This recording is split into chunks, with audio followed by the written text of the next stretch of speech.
যখন ওয়াদা করবে ওয়াদা পালন করবে। ওয়াদা একটা আমানত। ওয়াদা কি? আমানত।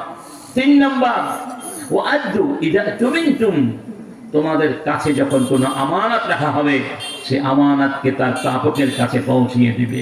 যেমন ধরুন এখন যে আমি ওয়াজ করছি এটা কিন্তু একটা আমানত।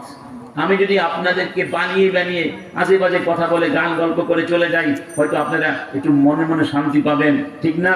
ভাইরাল রক্ত হওয়ার সুযোগ আছে, কিন্তু আমানতের খেয়ানত করে গেলাম কিন্তু, ঠিক না? শিক্ষক ক্লাসে এসে লেখাপড়া না করে মন করা শিক্ষা দিয়ে চলে গেল, বহুত তথ্য দিল, আমানতের খেয়ানত করল। আপনি দায়িত্ব পালন করার দায়িত্ব পেয়েছেন, এমপি পদে, মিনিস্টার পদে, প্রশাসনিক পদে, কিন্তু আপনি ধোঁকা দিলেন জাতিকে। টাইম টেবল মেনটেন করলেন না, আসলেন 2টায় গেলেন 3টায়, আছে নাকি নাই? আমানতের খেয়ানত করেছেন। আমানতের, আপনি ব্যবসা করছেন, ক্রেতা মনে করছে আপনি তাকে ঠকাচ্ছেন না, কিন্তু আপনি তাকে ভেতরে ভেতরে 5 কেজির মধ্যে 4 কেজি ভেজাল দিয়ে দিয়েছেন। আমানতের সাথে খেয়ানত করেছেন। কিংবা ক্রেতা হয়ে গিয়েছেন, জাল টাকা দিয়ে চলে গেছেন, ভেজাল টাকা, আমানতের খেয়ানত করেছেন, ঠিক না বেঠিক?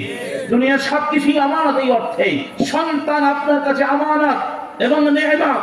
এই সন্তানকে যদি আপনি কোরআন না শিক্ষা দিয়ে, হাদিস না শিক্ষা দিয়ে, নামাজ না শিক্ষা দিয়ে, চরিত্র না শিক্ষা দিয়ে, শুধু বাংলা শিখান, ইংরেজি শিখান, অঙ্ক শিখান, সায়েন্স শিখান, ডাক্তার কবিরাজ বানান, সে হয়তো ডাক্তার হবে, কিন্তু আপনি আমানতের সাথে খেয়ানত করেছেন, পরকালে বুঝবে ক্ষমতা, ঠিক না ঠিক? মুআদ্দু ইযা তুমিনতুম।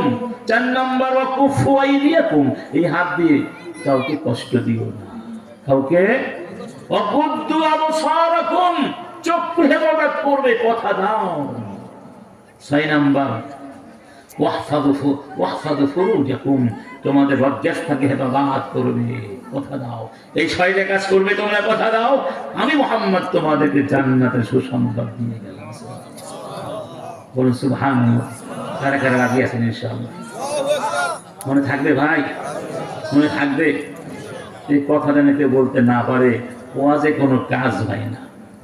ওয়াজে কাজ কখন হবে? যখন আপনার আমার নিয়তে শুদ্ধ হবে যে আমি এখানে এসেছি শিখতে, আমল করতে, ঠিক না? আমরা কি এখানে সময় নষ্ট করতে এসেছি? আমার সময়ের দাম নেই, আপনার সময়ের দাম নাই।